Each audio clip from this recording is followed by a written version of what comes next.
Hi friends, welcome to ஜோதிமா சமையல். இன்றைக்கி நம்ம வீடியோவில் என்ன பார்க்க போகிறோன்னா, எங்கள் வீட்டு ஸ்டைலில் குழம்பு மிளகாய் தூள் அரைக்கிறது எப்படி தானே பார்க்க போகிறோம். நான் என்னென்ன பொருள் போடுவேன், எப்படி மசாலா ரெடி பண்ணுவேங்கிறது சொல்லித்தரேன் உங்களுக்கு. இப்போ பாருங்கள், நான்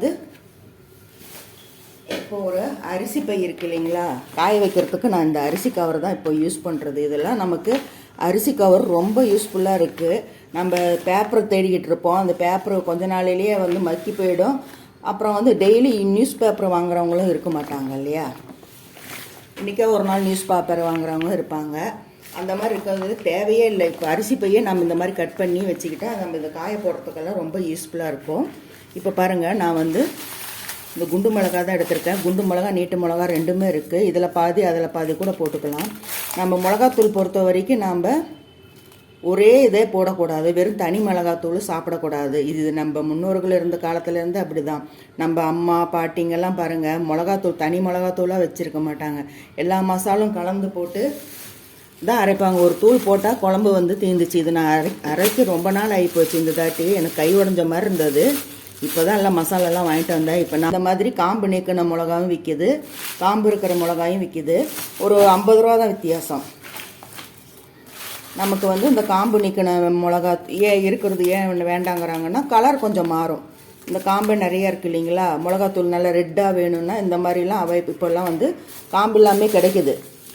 ஒரு 30 ரூபா 50 ரூபா அதிகம். அந்த மாதிரி மிளகாவும் கிடைக்கிது. இந்த மாதிரி ரெட்டு கலராக இருக்கிறதா மிளகா வாங்கிக்கோங்க. ரெட்டு கலராக இருக்கிறது வாங்கினீங்கன்னா தான் மிளகாத்தூள் நல்ல கலராக இருக்கும். இந்த மிளகா நல்ல கலரும் கொடுக்கும். இது கூட நம்ம காஷ்மீர் சில்லியும் சேர்க்க போகிறோம். இப்போ பாருங்கள், நான் 1.25 கிலோ மிளகா எடுத்திருக்கேன். இப்போ இந்த குண்டு மிளகு இது 1/2 கிலோ, இது 1/2 கிலோ. இது பாருங்கள், இது கொஞ்சம் நேரம் நல்லா ரெட்டாக இருக்கும். இது நல்லா ரெட்டாக இருக்கும். இந்த கலரில் தான் இருக்கணும் மிளகாத்தூள். இது 1 மாதத்துக்கு முன்னே நான் வாங்கி வச்சேன். அப்பயே அரைக்கலான்னு எடுத்து வச்சேன். ஆனால் டைம் கிடைக்காமையே போயிட்டு இருந்ததுனால கொஞ்சம் நிறம் மாறி இருக்கும், அவ்வளோதான். இப்போ இதெல்லாம் நம்ம இந்த மாதிரி அரிசி பையிலே கவரை பிடிச்சி போட்டிங்கன்னா காய வைக்கிறதுக்கு உங்களுக்கு ரொம்ப யூஸ்ஃபுல்லாக இருக்கும். ஒரு 2 கவர் போட்டிங்கனாலும் நல்லா திக்னஸாக இருக்கும். இதில் போட்டு காய வச்சு எடுத்துக்கலாம். இப்போ பாருங்கள், இது நீட்ட மிளகா. இது நீட்ட மிளகா இதுவும் 1 மாதத்துக்கு முன்னே அப்பயே அரைக்கலான்னு தான் 2 1 கிலோ வாங்கி வச்சேன். இது பாதி அது பாதி. நான் ஒரே இதாக போட மாட்டேன். ஏன்னா எல்லா மிளகாவும் கலந்து போட்டால் அதுதான் நமக்கு வயிறு புண்ணு ஆகாது. இந்த சின்ன மிளகாவாக இருக்கும் பாருங்கள், அது நல்லா காரம் கொடுக்கும். இந்த மெலிசாக இருக்கும், இந்த மாதிரி இருக்கும் மிளகா. அந்த மாதிரி மிளகாலாம் வாங்கி அரைக்கக்கூடாது. அதெல்லாம் வயிறு புண்ணு ஆகுமா. பொதுவாகவே மிளகாத்தூள் தனி மிளகாத்தூளை அரைச்சி சாப்பிடக்கூடாது. ஏன்னா அது வயிறு அல்சர் வரும்னு சொல்லுவாங்க. அதனால தான் நம்ம அம்மா பாட்டிங்கெல்லாம் பார்த்திங்கன்னா மிளகாத்தூள்லேயே மிளகாயிலேயே எல்லாம் சீரகம், மிளகு, கடலைப்பருப்பு, உளுத்தம்பருப்புன்னு எல்லாம் போட்டு அரைச்சி ஒட்டுக்காக கலந்து போடுவாங்க. அப்போ அந்த காரம் நமக்கு பேலன்ஸ் பண்ணி கொடுக்கும். இப்போ பாருங்கள், இது எல்லாம் 1.5 கிலோ இருக்கும். ஆனால் நான் அப்பப்போ இந்த ரசத்துக்கு கிள்ளி போடுறதுக்கு மசாலா அரைக்கிறதுக்குன்னு கொஞ்சம் கொஞ்சம் எடுத்துட்டேன். 1.25 கிலோ இருக்கும். இப்போது பார்க்குறதுக்கு நல்லா இளந்த பழம் மாதிரி இருக்குது இந்த மிளகா.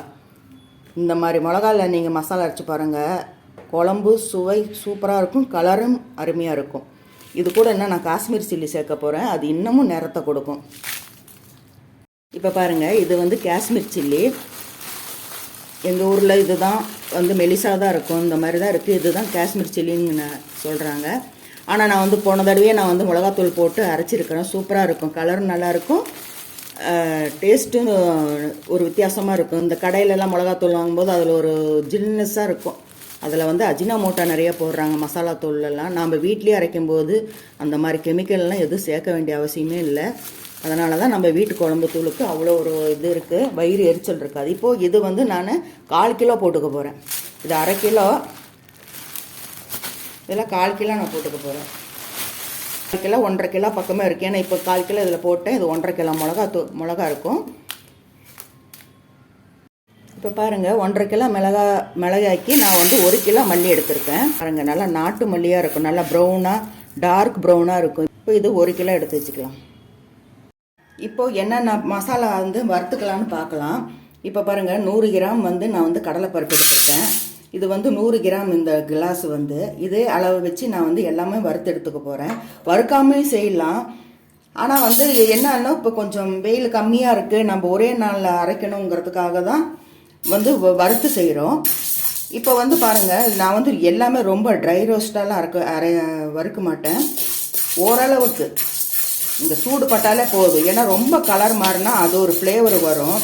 அதனால் வந்து அந்த அளவுக்கெல்லாம் வறுக்கிறதில்ல. லேசாக சூடு இருந்தாலே போதும். அந்த மாதிரி தான் நான் வறுக்க போகிறேன். இப்போ என்னென்ன பொருள் போட்டு வறுக்கலான்னு பார்க்கலாம். அது பச்சையாகவும் அரைச்சிருக்கிறேன் நான். பச்சையாகவும் சூப்பராக தான் இருக்கும். ஏன்னா நம்ம குழம்புல போட்டு நல்லா கொதிக்க போகுது. அந்த பவுடர் குழம்புல போட்டால் நல்லா கொதித்த வாட்டி தான் நம்ம சாப்பிட்றோம். அதனால் அதுலேயே வெந்து வந்துடும். அரைச்சி வறுத்து தான் போட வேண்டியதுன்னு இல்லை, வறுக்காமையும் போடலாம். நம்ம செலவுத்தூள்னு ஒன்று செய்வோம், அது மட்டும் தான் கூட்டுப்பொடி. அந்த கூட்டுப்பொடிக்கு மட்டும்தான் நாங்கள் நல்லா வறுத்து இது பண்ணுவோம். இப்போ இது வந்து லேசாக வறுத்தாலே போதும். இப்போ என்னென்ன பொருள்ன்ட்டு ஒவ்வொன்றா பார்த்துக்கலாம். இப்போ 100 கிராம் வந்து கடலைப்பருப்பு போட்டிருக்கேன். ஸோ இது வறுத்து எடுத்துக்கலாம். இப்போ பாருங்கள், 100 கிராம் சீரகம்.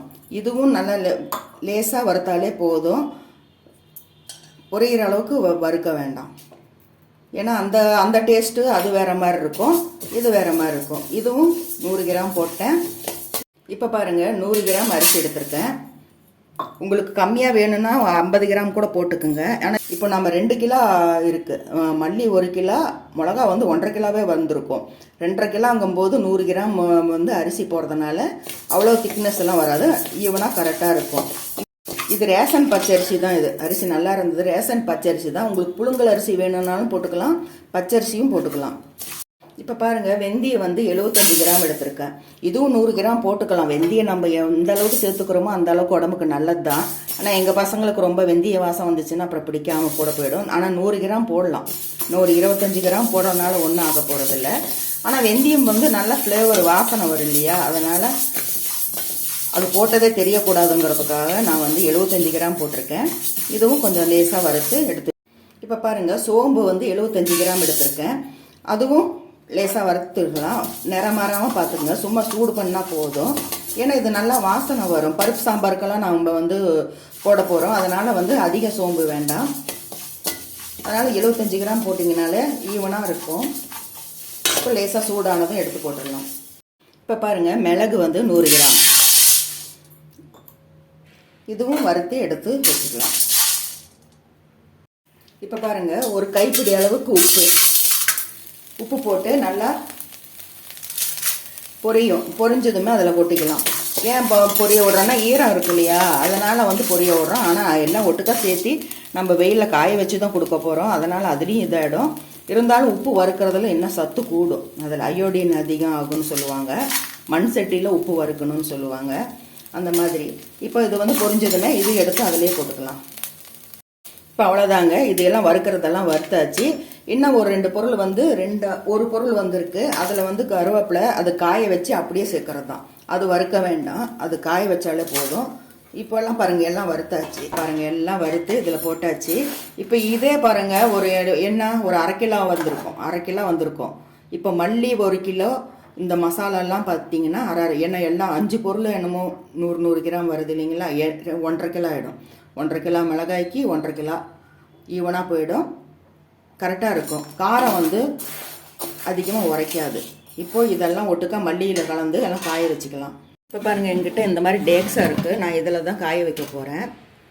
இப்போ இந்த மல்லியெல்லாம் இதில் கொட்டிக்கலாம். வறுத்த இந்த தனியாலாம் இந்த பொருளெல்லாம் இதில் கொட்டிக்கலாம். இப்போ பாருங்கள், இதோட விரலி மஞ்சள். இது நான் போன தடவை மசாலா வாங்கும்போது எல்லாம் அரைக்கும்போது வாங்கினது, அப்படியே ஃப்ரிட்ஜில் வச்சுருந்தேன். இப்போ பாருங்கள், அந்த விரலி மஞ்சள் போட்டிங்கன்னா அந்த வந்து மிளகாத்தூள் வந்து கலரை வந்து எடுத்து கொடுக்கும். இது வந்து ஒரு 50 கிராம் இருக்கும் போட்டு. இது வந்து தட்டி கொடுக்கணும். அப்படியே கொடுத்தீங்கன்னா மிஷினில் அரைக்காது, அவங்க அப்புறம் நம்மளை திட்டுவாங்க.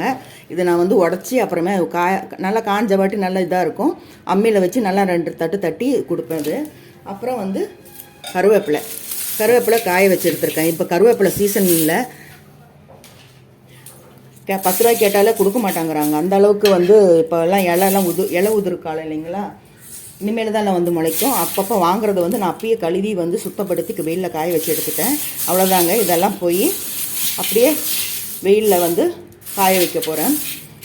2 நாள் கூட காயட்டும். நமக்கு எந்த அளவுக்கு காய்ஞ்சால் நல்லதுன்னு பார்த்துக்கிட்டு அந்த அளவுக்கு வந்து காய்ஞ்சால் நமக்கு தெரியும். இப்போ வெயில் இன்றைக்கி என்னமோ தெரியல, கம்மியாக தான் இருக்குது. பெருங்காயம் வந்து நான் போடல. ஏன்னா பெருங்காயம் வந்து இது நான் மட்டன் குழம்புக்கு எல்லா குழம்புக்கும் போகிறதுனால பெருங்காயம் நான் தனியாக பவுட்ரு பெருங்காயமும் போட்டுக்குவேன். கட்டி பெருங்காயம் இருந்தால் இதில் போடலாம், ஆனால் இதில் போடல. மசாலா குழம்புக்கெல்லாம் போடுறதுனால அந்த பெருங்காயம் நான் போடல. உங்களுக்கு வேணும்னா நீங்கள் போட்டுக்குங்க. நாம் காய வைக்கிற நேரம் தான் வந்து பாருங்கள் என்ன வெயில் வெளுத்துது. இப்போ வந்து நான் காய வைக்கிற நேரத்தில் கரெக்டாக மோடம் போட்டிருக்கு. என்னன்னு தெரியல, ஏதோ புயல் வருதா என்னமோ. ஆனால் அது வர நேரம் தான் நாம் வந்து வேலை செய்கிறோம். ஒரு மாதமாக அரைக்கணுன்ட்டு எடுத்து வச்சுட்டு இன்றைக்கி தான் எனக்கு டைம் கிடச்சிது. நான் காய போகிற நேரத்தில் மழை வரல. மழை வர நேரம் தான் நான் காய போடுறேன். மழை வராதுங்கிற நம்பிக்கை தான். அது ஒரு மாதிரி மோடமாக இருக்குது, மழை வராது. இப்போ பாருங்கள் எல்லாம் காய வச்சுட்டேன். இப்போ இது பாருங்கள், இப்போ வாங்கின கருவேப்பிலையும் நான் சுத்தப்படுத்தி இதில் போட்டேன். இங்கெல்லாம் புறா நிறையா வரும், வந்தெல்லாம் இந்த அரிசி இருக்குது வேறு, எல்லாம் கிளப்பி விட்டுரும். அதனால தான் நான் வந்து இதில் போட்டு வச்சுருக்கேன். இது வந்து பாருங்கள் மிளகாய் இன்னும் கொஞ்சம் நேரத்தில் வந்து பார்த்திங்கன்னா எல்லாம் பறந்துட்டு அந்த பக்கம் இந்த பக்கம் போகும். பாருங்கள் காற்று வீசுது, எப்படி செக்கச்சேவரன்னு இருக்கும் பாருங்கள் மிளகா. இந்த மாதிரி மிளகாத்தூள் தான் இது கரெக்டாக இருக்கும். இப்போல்லாம் நல்லா காயிட்டோம். எப்படி எனக்கு 2 நாள் ஆகும். ஆனால் வெயில் வரும் பாருங்கள், சூரியன் தெரிகிறாரு, வெயில் வந்துடும். ஆனால் மழை வராது, மோடமாக தான் இருக்குது. 2 நாள் காஞ்சி தான் அரைக்க போகிறேன். நல்லா காயிட்டோம். காய வச்சு எடுத்தாச்சு, 2-3 நாள் காஞ்சுது. இப்போ போய் நல்லா அரைச்சிட்டு வந்துடலாம். இப்போது மிளகாத்தூள் அரைச்சிட்டு வந்தாச்சு. நேராக எங்கள் மக வீட்டுக்கு வந்துட்டேன். ஏன்னா பக்கத்தில் தான் நான் இங்கே வந்து அரைச்சிருந்தோங்களா, அதனால் அப்படியே மகளுக்கும் கொஞ்சம் கொடுத்துட்டு போகலான்ட்டு வந்தேன். வாங்க எப்படி இருக்குன்னு பாருங்கள். வந்ததுலேருந்து எல்லாம் தும்மலும் இருமலும் சரியாக இருந்தது. வாசனை எப்படி இருக்கு? சூப்பராக இருக்கு வாசனை. அரைக்கிறவங்கள திக்குமுக்கு அடி போயிட்டாங்க. அந்த அளவுக்கு இந்த வெயில் நேரத்தில் போய் மிளகா அரைக்கிறது இருக்குது பார்த்தீங்களா, அதெல்லாம் முடியாது, அந்த அளவுக்கு இருக்கும். இப்போ அதுதான் சரி, என் மகளுக்கும் கொஞ்சம், இது வந்து 3 கிலோ இருந்தது, அரைச்சிட்டு வந்தேன். எடை போட்டு பார்த்தேன் 3 கிலோ. நம்ம போட்ட பொருள் 3 கிலோ தான். இப்போ மாவும் 3 கிலோ இருக்குது. இப்போ சரி மகளுக்கும் கொஞ்சம் கொடுத்துட்டு போயிடலாம் அப்படின்னு பக்கத்தில் காமி. தும்மல் வர்ற மாதிரி இருக்குது. சூப்பராக இருக்குது வாசனை. அரைக்கிறவங்களே திக்குமுக்கு அடி போயிட்டாங்க, அந்த அளவுக்கு நெடி ஜாஸ்தி. இது வந்து எல்லா குழம்புக்கும் போடலாம். மீன் குழம்பு, வத்த குழம்பு. இதில் வந்து கொஞ்சம் எடுத்து சின்ன பாட்டில் போட்டு வச்சுக்கோ, மீதி வந்து ஃப்ரிட்ஜில் வச்சுக்கோ. ஃப்ரிட்ஜில் வச்சுட்டிங்கன்னா கலர் மாறாது, நிறம் இது டேஸ்ட்டும் மாறாது, அப்படியே இருக்கும். இது எல்லா குழம்புக்கும் போடுறதுனால இது வந்து இவ்வளோ அரைச்சி வச்சுக்கிட்டா எல்லா குழம்புக்கும் போடுறதுனால தீந்துடும். ஒரே ஒரு குழம்புக்கு மட்டும்தான் போடுறோன்னா ரொம்ப நாள் வச்சுருந்து கலர் மாறிடும், டேஸ்ட்டும் கம்மியாயிடும், கெட்டும் போகாது. எல்லா குழம்புக்கும் போடுறோம். மீன் குழம்பு, வத்த குழம்பு, சாம்பாருக்கு, கூட்டு தவிர நாங்கள் கூட்டு குழம்பு வைப்போம், அது வந்து தனி பவுட்ரு. அது தவிர மற்ற எல்லா குழம்புக்கும் போட போகிறேன். அடுத்தது ஒரு குழம்புல போட்டு உங்களுக்கு செஞ்சு காட்ட போகிறேன். இது வந்து மிஷின் வந்து சூடாக இருந்துச்சுன்னா மிளகாத்தூள் கலர் மாறிடுதுங்க. அதனால தான் இன்றைக்கி வந்து எங்கள் மக வீட்டுக்கிட்ட இருக்கிற மிஷினில் வந்து நான் அரைக்க வந்தேன். எங்கள் வீட்டுக்கிட்ட ஒரு மிஷின் இருக்கும், அது நிறைய கூட்டம் இருக்குங்களா, மிளகாத்தூள் கலர் மாற்றி கொடுத்துட்றாங்க. அதனால் இங்கே வந்து அரைச்சா எவ்வளோ செலவாச்சுமா? 1 கிலோவுக்கு 30 ரூபா வாங்குறாங்க. இது வந்து 3 கிலோ இருந்ததா 90 ரூபாய், 90 ரூபாய் ஆயிடுச்சு. இதே கடையில் வாங்கினா மிச்சமா இல்லை அதிகமாக? இப்போ பாருங்க, கடையில் நம்ம ஒரு மசாலா பொடி வாங்கும்போது 1 கிலோ 500 ரூபாய் ரேட்டு வருது. இப்போ வந்து இது வந்து 3 கிலோவே எனக்கு வந்து 600 ரூபாய். அரைக்கிறதுக்கு எல்லாத்துக்கும் சேர்த்து 3 கிலோ மாவுக்கு வந்து 600 ரூபாய் இருக்குது. அப்போ நமக்கு லாபம் தானுங்களே. அதனால தான் வீட்டில் மிளகாத்தூள் அரைச்சி வச்சுக்கணும், குழம்பு தூள் அரைச்சி வச்சுக்கணும்னு சொல்கிறது. எப்படி? Super super. சரி, இந்த வீடியோ பிடிச்சிருந்துச்சுன்னா ஒரு லைக் கொடுங்க, கமெண்ட் பண்ணுங்கள். மீண்டும் அடுத்தது வந்து குழம்பு எப்படி இருக்குன்ட்டு குழம்பு வச்சு உங்களுக்கு காமிக்கிறேன். ஓகே. வாசனையே சூப்பராக இருக்குது. வாசனையே சூப்பராக. எங்கள் பொண்ணு என்ன சாம்பார் வாசனை அப்படியே வருது அப்படின்னு சொன்னாங்க. எப்பயுமே மசாலா அரைச்சா பொண்ணுங்களுக்கெல்லாம் கொடுக்குறது வழக்கம் தானுங்களே, எல்லா அம்மாவுக்கும் இருக்கிற ஒரு வழக்கம் தான். அதனால தான் சரி, எங்கள் பொண்ணுக்கு இதே நீ எல்லா குழம்பும் போடுமான்ட்டு கொடுத்துட்டு போவ அப்படியே வந்தேன். சரி, எல்லாம் குழம்பு வச்சுட்டு எப்படி இருக்குன்னு சொல்லு. சரியா? சரி, மீண்டும் உங்களை அடுத்த வீடியோவில் சந்திக்கும் வரை பாய். லைக், ஷேர், சப்ஸ்கிரைப் பண்ணுங்க, ஷேர் பண்ணுங்க, கமெண்ட் பண்ணுங்க. சரி, பாய். பாய்.